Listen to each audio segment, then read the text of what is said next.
नमस्कार, मेरा नाम ज्ञानेश्वर है और आप देख रहे हैं खबरों के पीछे। रोज रात 9 बजे एक नई कहानी लेकर हम आपके सामने हाजिर होते हैं। अपराध की दुनिया की कई कही अनकही कहानियों में से एक कहानी हम आपके साथ साझा करते हैं। तो आज एक कहानी हम आपसे साझा करने जा रहे हैं 1987 की, और ये वारदात है पटना की। तब बिहार में कांग्रेस की हुकूमत थी और बिहार में एक बैंक डकैती हुई पटना शहर में, सेंट्रल बैंक ऑफ इंडिया का नाला रोड ब्रांच। और इस वारदात की जो कहानी खुली वह चौंकाने वाली थी। बिहार में कांग्रेस की हुकूमत और इस बैंक डकैती में बिहार में कांग्रेस की छात्र इकाई के नेता शामिल थे। जो गिरोह का सरगना था उसका नाम था चंद्रशेखर, एनएसयूआई का प्रांतीय सचिव था। हालांकि तब जब इतना हंगामा बरप गया तो एनएसयूआई के तत्कालीन प्रदेश अध्यक्ष थे प्रेमचंद्र मिश्र। वे कह रहे थे कि चंद्रशेखर का प्रत्यक्ष या अप्रत्यक्ष एनएसयूआई से कोई संबंध नहीं है, लेकिन पुलिस अपनी जुबान पर टिकी हुई थी और चंद्रशेखर भी यह बोल रहा था गिरफ्तारी के बाद कि वह एनएसयूआई का प्रांतीय सचिव है और उसने बैंक डकैती से लूटी गई राशि से चुनाव के खर्चे भी निकाले हैं, संगठन का जो चुनाव हुआ था। तो देखिए, वारदात थी 23 अप्रैल 1987 की। तब मैं भी पटना यूनिवर्सिटी का ही छात्र था और जो घटनाएं घटती थी उन पर नजर भी रखता था, क्योंकि पटना का रहने वाला था। और पटना में उन दिनों डकैतियों की बाढ़ आई हुई थी। तो सेंट्रल बैंक ऑफ इंडिया की इस डकैती ने, देखिए, लूट तो हुई थी 4,44,000 रुपए की। यदि आज 2021 में हम आपसे चर्चा करते कि 4,44,000 की लूट हुई तो आप कहते कौन सी वारदात की चर्चा कर रहे हैं। लेकिन 1987 में 4,44,000 रुपए बहुत बड़ी राशि होती थी। यदि आप उसे फिक्स डिपॉजिट कर देते, इंदिरा विकास पत्र या किसान विकास पत्र जैसे जो पोस्ट ऑफिस के जो स्कीम्स थे, तो आज वह राशि करोड़ों में होती। और इतना ज़्यादा बबेला मचा था, मैंने कहा कि पटना में डकैतियों की बाढ़ आई हुई थी, कि पटना के एसएसपी बलबीर चांद, सिटी एसपी एम.के. झा और डीआईजी बदल दिए गए थे। खैर, तो घटना की जांच के लिए, घटना को क्रैक करने के लिए एक टीम बनी थी।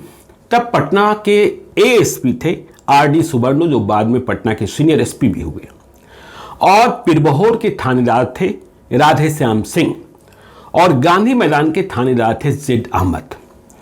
तो 6 मई 1987 को पटना के डीआईजी जो नए आए थे अरुण नारायण सिंह, वो प्रेस कॉन्फ्रेंस कर रहे थे और जिनका तबादला हो गया था सीनियर एसपी बलबीर चांद और सिटी एसपी एम.के. झा भी थे।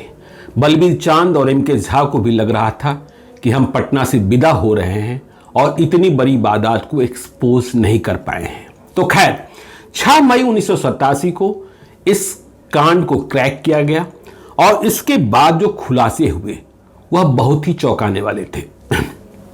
जब घटना अंजाम पाया था, मतलब 23 अप्रैल 1987 को, तभी पुलिस टीम को यह बात मालूम हो गई थी कि इस घटना में पेशेवर अपराधी नहीं दिख रहे हैं। इस घटना में छात्रों की जमात दिख रही है और बिल्कुल नए छात्रों की जमात दिख रही है। और घटना में शामिल अपराधियों की संख्या 10 से 12, जो बैंक कर्मी बता रहे थे, उसके आधार पर यह संख्या निकाली गई थी। यह भी मालूम हुआ था कि जो अपराधी वारदात को अंजाम देने आए थे वे राजदूत और मिनी बुलेट टाइप की बाइक पर सवार थे। तो अब इस कांड की तफ्तीश शुरू हुई। बहुत कुछ नहीं मिल रहा था ब्रेक थ्रू। तभी एक और वारदात हो गई, और ये वारदात हुई पिरबहोर थाना क्षेत्र के पटना कॉलेज के सामने वाले एनी बेसेंट रोड में। एनी बेसेंट रोड में आपको पता है आज भी बहुत सारे लॉजेज हैं जहां छात्र छात्राएं रहा करते हैं, उस जमाने में भी हुआ करते थे। तो ये वारदात हुई 3 मई 1987 को, और खबर ये मिली कि वहां बमबाजी हुई है। और इसके बाद स्थानीय लोगों ने एक छात्र नेता को पकड़कर पीटा है। तो बमबाजी किसके लिए हुई, किसके किसके बीच में हुई, और इस बमबाजी में घायल वो चंद्रशेखर जो बाद में गिरोह का सरगना निकला बैंक डकैती का, वह भी मामूली रूप से जख्मी हुआ था। तो जब इस बमबाजी की तफ्तीश शुरू हुई, छानबीन शुरू हुई, तो बहुत सारे मामले उजागर होते गए। पहले तो चंद्रशेखर की कुंडली ही खंगाली गई कि ये जो छात्र नेता है वो किस किस्म का है। तो मालूम ये हुआ कि ये एनी बेसेंट रोड में एक लॉज में पटना साइंस कॉलेज के एक छात्र के साथ रहा करता था या रहा करता है, और यह अपने को पोस्ट ग्रेजुएट का छात्र बताता था। लेकिन जब पुलिस ने कुंडली निकालनी शुरू की तो मालूम हुआ कि यह पीजी का छात्र नहीं है, यह गलत संगत में था, यह बदमाशी किया करता था, एनएसयूआई का प्रांतीय सचिव हो गया तो क्या हुआ, और इसकी बदमाशी की वजह से, इसकी दबंगई की वजह से इसे पटना साइंस कॉलेज से एक्सपेल्ड कर दिया गया था। और जब पटना साइंस कॉलेज से यह एक्सपेल्ड किया गया तब इसने पटना कॉलेज में आकर थर्ड ईयर में एडमिशन ले लिया था। और इसके बारे में, इसकी गुंडई के बारे में, इसकी दबंगई के बारे में सभी जानते थे, छात्र जानते थे, लेकिन बोलता कोई नहीं था। तो जो 3 मई 1987 की वारदात हुई बमबाजी की, वह बमबाजी जो थी बहुत घातक नहीं थी। हाँ, कुछ लड़के आए थे जिन्होंने इसे खदेड़ा था, रपेटा था, और इसी जांच में यह बात सामने आई कि ये जो पटना के एनी बेसेंट रोड के जिस लॉज में रहता है वहां अपने कमरे के भीतर बम भी रखा करता है। तो जो छात्र, दूसरे छात्र या इसके दूसरे सहयोगी इस पर हमला बोलने को आए थे, उन्होंने भी बम चलाया था और जवाब में इसने भी बम चलाया था। तो इस बमबाजी में यह मामूली रूप से घायल हुआ था, और जो स्थानीय लोग थे एनी बेसेंट रोड के, उन्होंने इसे बम चलाते हुए देखा था और पकड़कर इसकी पुरकस पिटाई की थी। तो बम से यह मामूली रूप से घायल हुआ था और लोगों की पिटाई से भी जख्मी हुआ था। तो ये अपने को छात्र नेता, अपने को दादा, तो इसने क्या किया कि अपने को एक हॉस्पिटल में भर्ती करा लिया, और जो स्थानीय लोग थे एनी बेसेंट रोड के लोग, उनके खिलाफ पीरबहोर थाने में एक मुकदमा दर्ज करा दिया। तो ये सब जांच चल ही रही थी। तो ये जहां अस्पताल में भर्ती था, पुलिस ने इसकी कुंडली निकाल ली थी। जो जांच टीम बनी थी एएसपी आरडी सुबर्णो, पीरबहोर के थानेदार राधेश्याम सिंह और गांधी मैदान के थानेदार जेड अहमद के साथ। तो जहां अस्पताल में घायल था वहां इसकी देखभाल को, तीमारदारी को इसकी पत्नी जहानाबाद से आई, और जहानाबाद से आई तो पत्नी से पूछताछ हुई। वह स्वयं जहानाबाद कॉलेज की छात्रा थी। तो पत्नी ने बताया कि इसने अभी कुछ दिन पहले हमें रखने को 5,000 रुपए दिए थे। तो 5,000 रुपए कहां से आए इसके पास?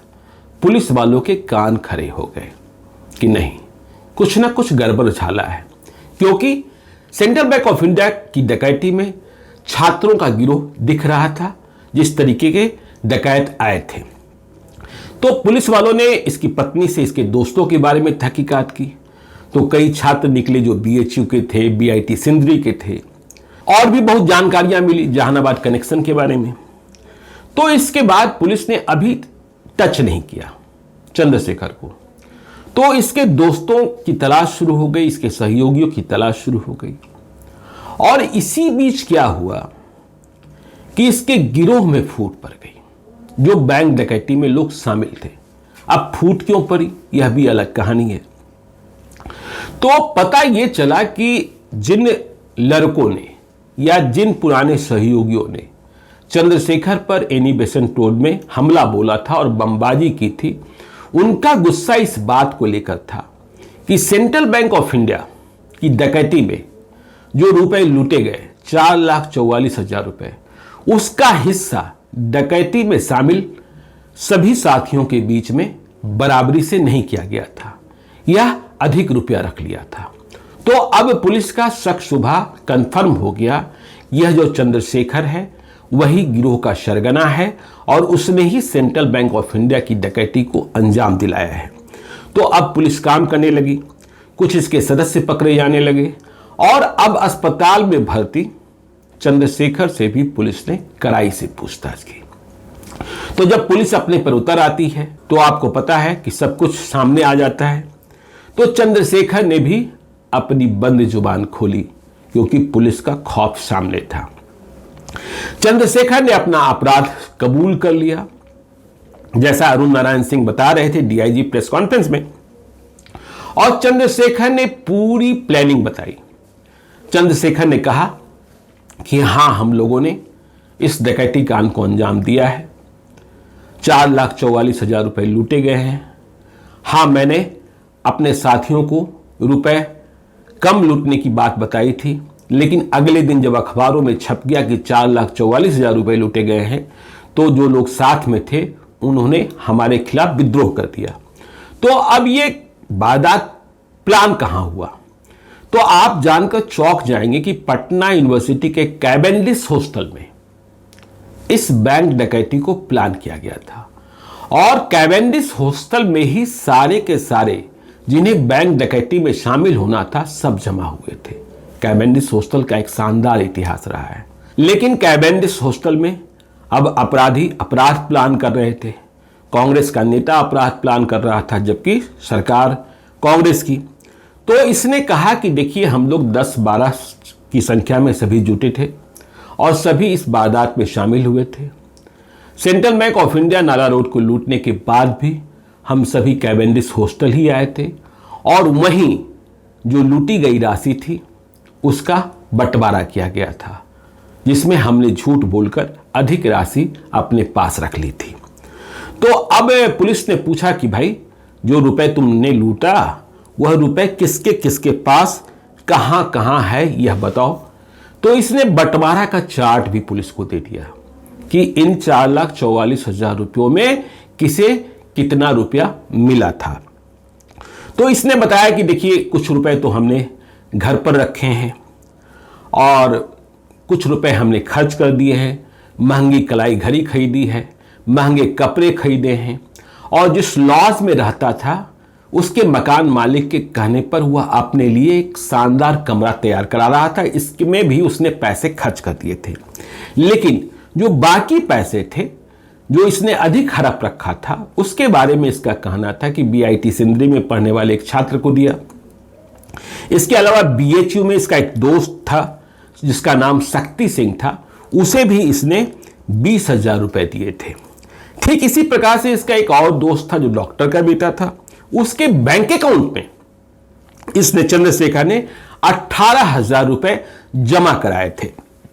तो अब लूटी गई राशि का एक एक पैसे का हिसाब सामने आ रहा था और सब कुछ राज खुल रहा था। पुलिस ने जब चंद्रशेखर के घर पर जहानाबाद में छापेमारी की तो वहां से 13,000 रुपए नकदी जब्त किए गए थे। इसके अलावा वह महंगी कलाई घड़ी जो इस लूट की राशि से खरीदी गई थी वह भी जब्त हुई थी।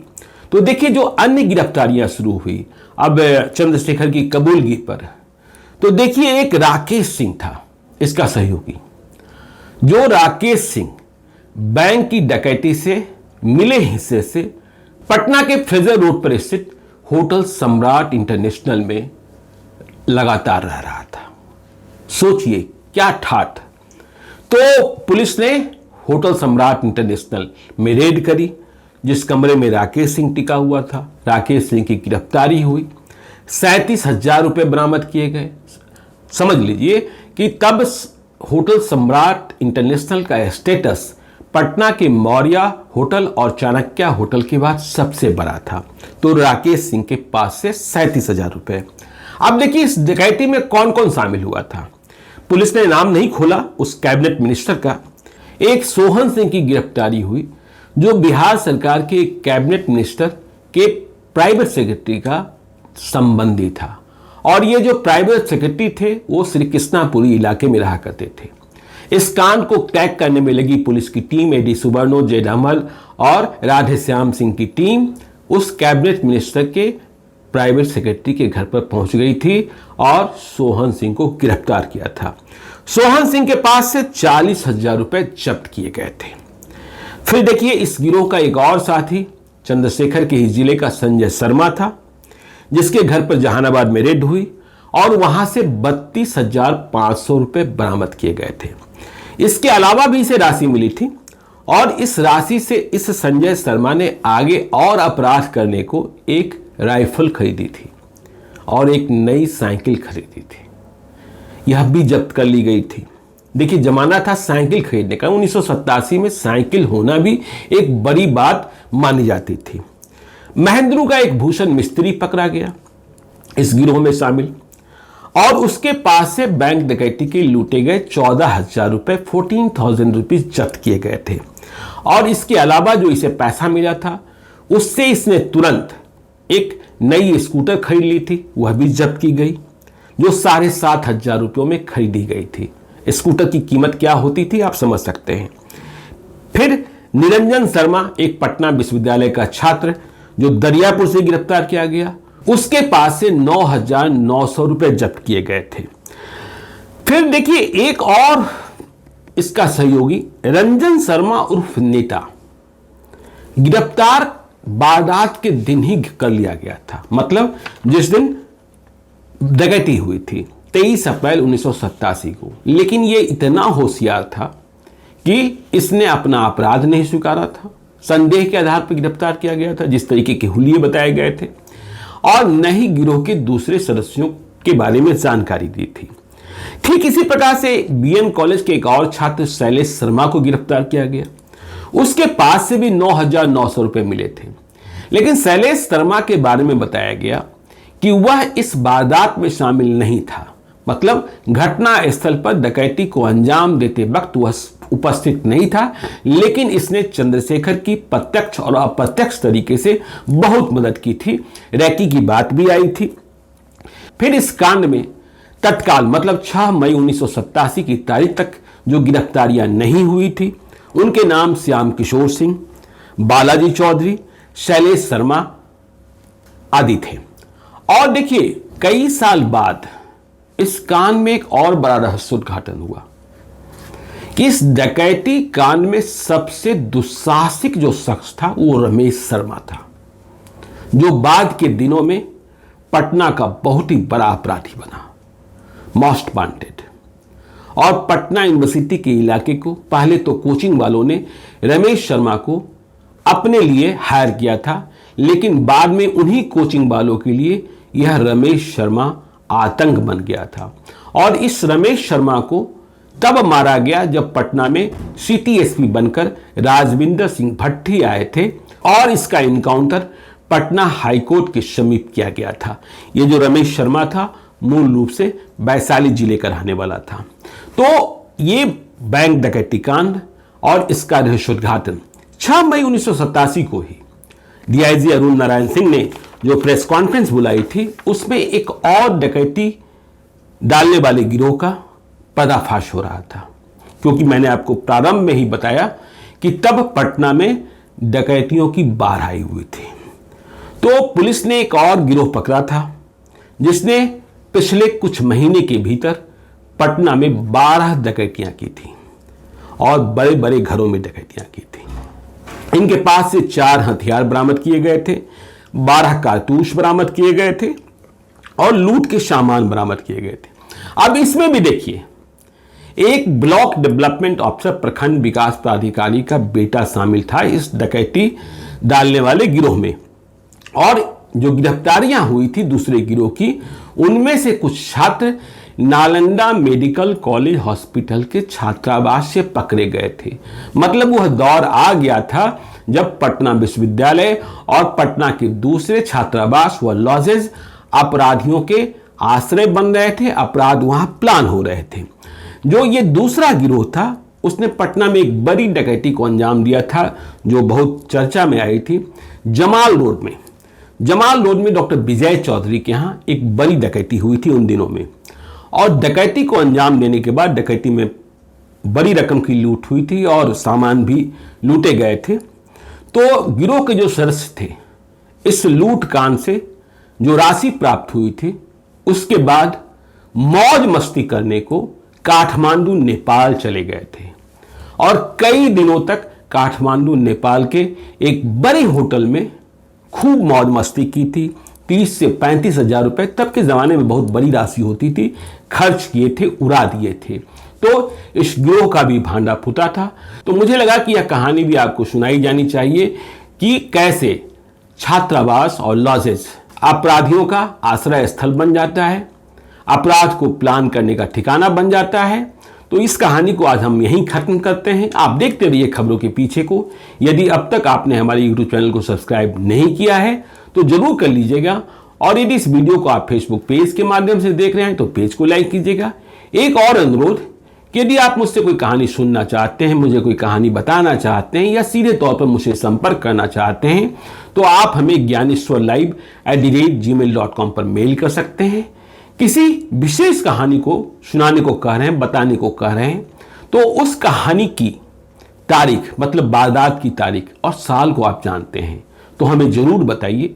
मुझे उस कहानी को तलाशने में, अपनी डायरी के पुराने पन्नों को पलटने में, अपनी रिसर्च टीम को कहने में आसानी होगी। और आप अपना नंबर भी लिखकर भेज सकते हैं ताकि हम आपसे संपर्क कर सकें जरूरत होने पर। ध्यान रखिएगा, जब तक आपसे हम अनुमति प्राप्त नहीं करते हैं, आपकी पहचान को गोपनीय रखते हैं। तो आज के लिए इतना ही, हमें दीजिए इजाजत। बहुत बहुत धन्यवाद।